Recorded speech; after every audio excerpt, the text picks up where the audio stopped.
بسم الله الرحمن الرحيم maanta oo khamiis ah waxa dhacay guddiga joogtada ee golaha shacabka ayaa kulankoogii koowaad ku qabsaday xarunta golaha shacabka waxaana gudoominayay gudoomiyaha golaha shacabka iyo gudoomiye ku-xigeenkiisa koowaad ayaa joogay waxa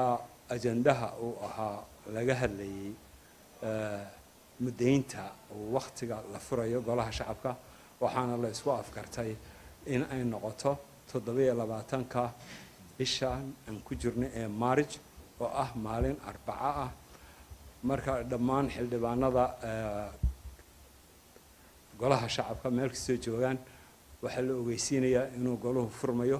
27ka bishan March sida awgeed cidii banaanka joogta xildhibaanada banaanka joogaana ay soo galaan xildhibaanada guduhu joogaana ay ogaadaan inay tahay 27ka bisha March furitaanku waa mahadsan